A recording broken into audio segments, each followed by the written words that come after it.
Matt, your career in independent school education has been extensive. You started your career as a history teacher for 14 years and went on to serve a number of leadership roles at Marin Country Day School, Nueva School, and University Prep.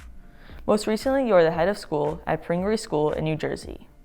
Can you tell me about your tenure in independent school leadership and how these past experiences will inform you as you lead San Francisco University High School?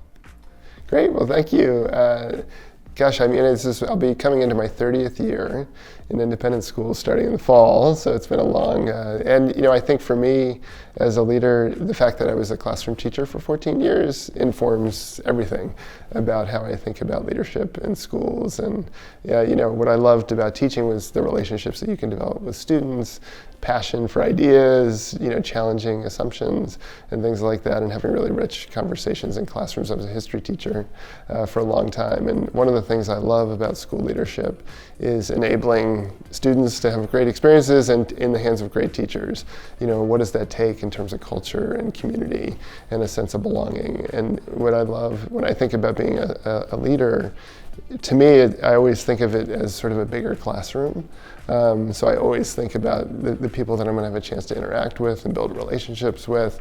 And as a school head, it's with students, it's with teachers, it's with staff, it's with families, trustees, alum, right? And so I really love that, and then helping everyone sort of move together as a community towards a common shared vision. And I think what really drew me to UHS was that really strong academic foundation, the relationships between the students and the teachers, the emphasis and care that's given for teachers to develop and grow as professionals so they can do their best work with students, and also the really thoughtful approach to belonging at the school and how to really ensure that each student feels that they can bring their full self to school. The mentor program was something that really attracted me as I learned more about the school, and in just in the last day talking to different students and faculty, just that even amidst the pandemic, this really strong sense of community and the joy that students want to be here, and they really enjoy their peer group. But also I heard so many comments and stories about connections with teachers and something that inspired them. And so when I think about being a school leader, how can I help to enable more of that? The Board of Trustees launched an extensive national search for the individual to succeed Julia Eels as head of school. What was your reaction to being named the head of UHS, and how do you feel about taking on the helm? Yeah, no, thanks. I'm honored and humbled. It was a very extensive process, and what I appreciated about the process was just how rigorous it was, and I got a chance to really learn about the school and the search committee, but it also challenged me to grow as a person and as an educator through the process. And I think one of the things that I found most interesting, challenging, exciting, whatever the word is, I was given this very big project where I was given a few hundred pages of documents about UHS, and I had to formulate sort of a vision or a thought about how I would try to help lead the school forward based on all this information that was given to me. So it was like a massive research project, which as a former history student and teacher, I sort of relished the opportunity to dig in to that material. But it sort of was indicative, I think, of some values for the school. They really wanted to see how someone might think and formulate ideas and build a narrative with the community to help move the community forward. And so I'm excited and very humbled to be joining the community. Can you talk about your vision for UHS and what core values are important to you as a school leader, and how do you plan on implementing them at university? What would this look like? For me, it all starts with belonging. That students and faculty and staff really need to feel a sense of belonging in the community, because if that doesn't exist, it's hard to do really anything else. So that's really important to me in terms of establishing early on, building relationships, with students, faculty, and staff. And so certainly in my first few months, I'll be in classrooms, talking to teachers and staff and meeting with people one-on-one so I can learn more about the community. And it's always interesting when people ask me about the vision question, because it's not my vision, it's the school's vision. And I think about, as a school leader, partnering with people to help build and move the vision forward. And I think one of the things that attracted me to the school was the strategic vision that's already been formulated and sort of helping to propel that forward. And I think the California Street project is really exciting and transformational for the school, and the plans are to try and open in 2025, which would be 50 years from the founding of the school. And sort of, I think it's a powerful sort of the first 50 years and the next 50 years, and sort of thinking about how can we as a school community move through that moment, with joy and celebration and forward thinking, and building on the incredible work that's been done to this stage. And then, with the California Street project, facing into San Francisco, and what does that mean for the school, and in terms of program and access, for students to be able to come to University High School. This is a pivotal moment for University High School. There are a number of ongoing initiatives, including fundraising and the construction of the new campus on California Street. What excites you about this period of change at UHS, and what makes you nervous?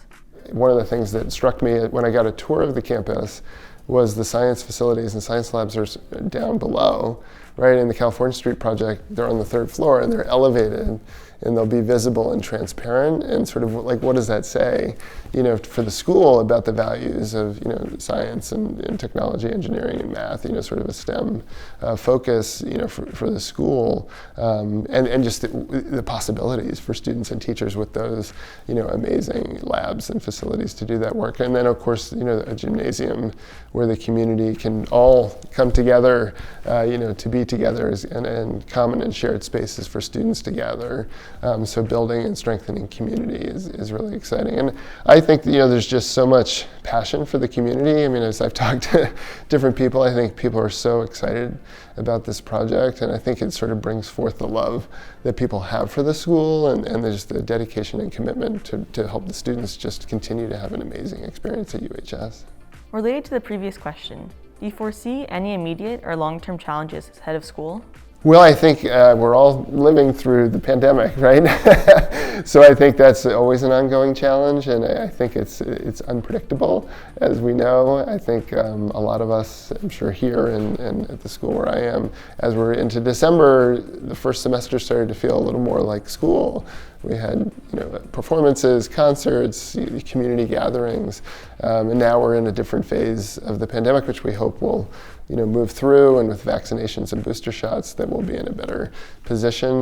But there's sort of the unknown about that, so I'm certainly prepared to handle that and have been doing that. But I think it requires all of us to sort of have grace and kindness for each other as we're working through challenges.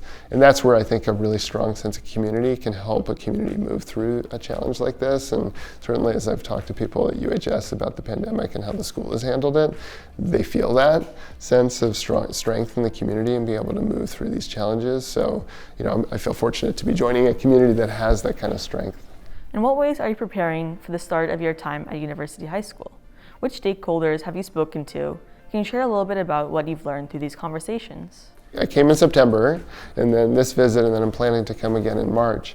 And having a chance to meet, I had a chance to meet with some students yesterday, which was wonderful, get into some classrooms. I had a chance to go to 2 basketball games last night, which was very exciting. Particularly the girls' basketball game was back and forth. They lost a heartbreaker at the end, but the crowd was amazing, and you could feel the energy, of the students. Had a chance to meet with faculty and staff and some trustees. And I think each time I've been here, I just feel this great energy here, and I really leave each time like, oh, this feels like such a great community. And so each time it's more affirming that I'm here, and just wanting to continue to be able to get comfortable on campus and have people get comfortable with me and see me and want to approach me and have conversations. So I'll be continuing to do that, but continuing to learn just about the strength of the community and the passion that people have for UHS, and also how engaged the students are, and excited about learning. And obviously that's a testament to the teachers and the kind of, culture they create here. What inspires you about the UHS community? Why did you choose to make the cross-country move to San Francisco? again, the focus on belonging and making sure that everybody, that strength, so that people can move forward into learning, with their best selves, but also the richness of the program, the independent study program, and also the unbelievable electives that are offered here. I mean, it's just a dynamic place for kids to learn, and clearly, the faculty are so passionate about what they want to teach and working together for that experience. And also, I think, again, the vision of the school and where it's trying to move forward, and the excitement of the California Street Project, and being able to be part of that, and this moment in the school's history is just really exciting to me. COVID-19 continues to present both short and long-term challenges for schools across the country. As a school leader, what has been your approach to education during the pandemic? And as University High School's next head of school, can you tell me a little bit about measures you plan to take for how pandemic-related adjustments could become permanent? The most important thing is safety, so making sure that it's a safe environment for people to come to school. Obviously we're wearing masks now, although I'm not in this video, but the testing that you all have started, which you did this week, and you're going to continue going forward. So I think making sure that it's physically safe, for people to be. But then there's the emotional well-being side of it, and for students as well as for faculty and staff. And I think there's a sort of a ethic of care that we need to bring to each other in community. And people, I think, what I've learned through the pandemic is that people are at different stages themselves in terms of how they're feeling about the pandemic, and it comes at different points for different people. So there's not sort of a one-size-fits-all for everybody in the community. And I think the way I like to think about it is, for students or for faculty and staff, individualizing support and care for people, and making sure that we have the resources to support people when they need that extra help, when they're really going through a difficult moment as a result of the pandemic. But then also, how can we also build moments of community together? There was a great quote by Adam Grant a few weeks ago in an article he wrote in the New York Times, and he talked about this idea of collective effervescence that you have in community, which might be in the form of a concert, where people are together, and just that joy that you feel together. And I felt that last night at the basketball game. There was cheering, there was laughter, there was drama, right? But that's such an important part of school and community, and I think we can't lose that. And I think sometimes we have to rethink it as a result of some of the constraints of the pandemic. But I think we constantly have to push and challenge ourselves, because without those moments, it's hard to feel that we want that sense of connection that people have when they're together. For students, faculty, and staff to get to know you on a personal level, what are some of your hobbies? What would your ideal day in San Francisco consist of? Well, we have a dog, which is new for us as a family. So we're very excited to explore different walks with him. He's very small, though. He's about 14 pounds. So we have heard there are coyotes in the Presidio, so we'll have to be very careful as we do that. But one of the things I've loved just in my 2 visits is how much walking you get to do as being part of the school, just going to the different parts of the campus, but even just in this area with the Presidio, and really excited to do that. And my ideal day is really being able to spend it with my family. I have 2 college-age children, so it's great when they're back. But when they're not, spending the time with my wife and our dog, and we do like to take lots of walks. We're big Netflix fans, so we enjoy that as well, and just being able to be together.